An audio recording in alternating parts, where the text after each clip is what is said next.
Hello, everybody. Welcome to the first episode of the Mad and Plaid show. It is I, the host, and today I'm going to be talking about a short story called A Sound of Thunder by Ray Bradbury.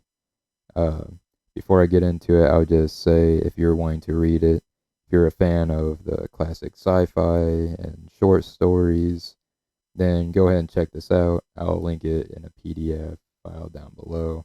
Found it on Google. I hope I got a good version copy of it. Hope it's just even the right one, really. But anyway, going into it now, it's basically about this time travel safari company in the future, and this hunter is wanting to hunt a T Rex. So he travels back in time with the guides and some other hunters, and all the while, the guys are just kind of making a big deal about how you need to stay on the designated path in the past.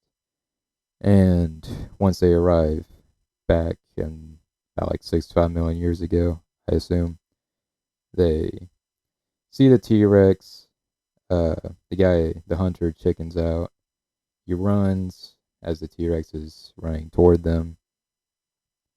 And once the T Rex dies, he pulls out the bullet. They go back and they find that things have changed because before they left, there was a close election, and the election was pretty close. It was about it's like a fascist versus a regular candidate. I I suppose he's a regular candidate. They don't really say, but where the regular candidate had narrowly won earlier in the story, now the fascist did, and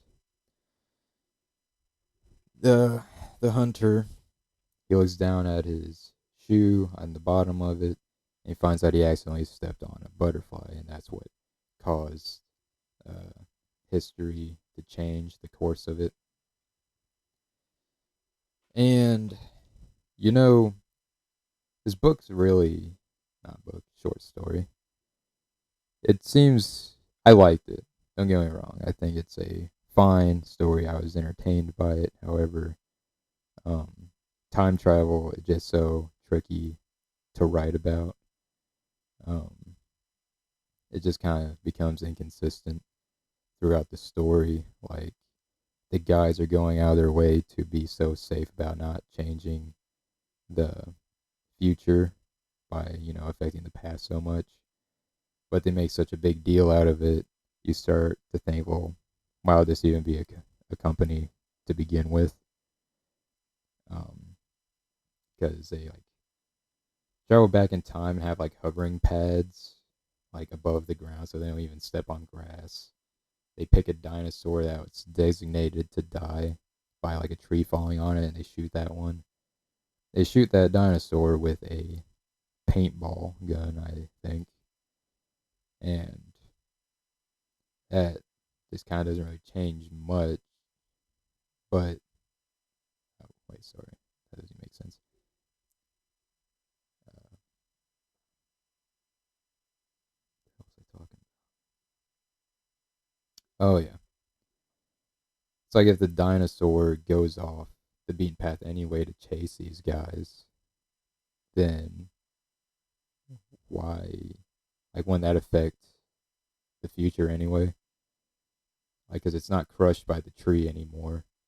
Now it's just running in the grass. I assume we just run through all the other plants and animals to get these guys, and I feel like that would change enough stuff. Um, so it just kind of doesn't make sense in a maybe world building perspective. But that being said, I think it's still a good story. Like I said, Ray Bradbury is a great writer. He pulls it off well despite that kind of consistency. Uh, Although he did, I believe his other short story, The Fox in the Forest, that concerns time travel as well. So, but it's done really good there. I guess the difference though is that the time travel isn't really the main uh, piece of the story. Like it's just kind of part of it.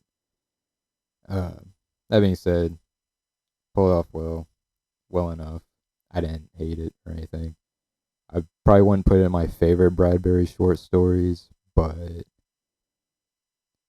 it's not by any means terrible either.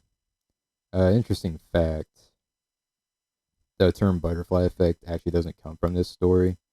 It comes from the meteorologist Edward Lorenz. His middle name's Norton, by the way. Uh, yeah, Edward Lorenz. He's like he published it and as part of like his chaos theory, like a decade later, and yeah, that's like where the real term actually comes from. And the whole theory in itself, as far as like small changes, like any small incident can have enormous effects. It wasn't really anything new. That idea had been like touched upon by their philosophers, I believe, uh, for centuries. But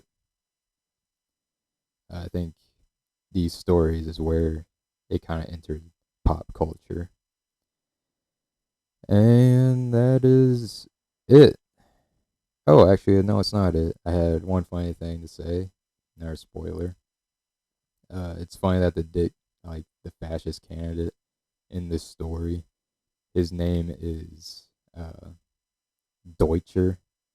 Like, I know this story was written like after World War II, but still, it's just so on the nose that it's kind of funny.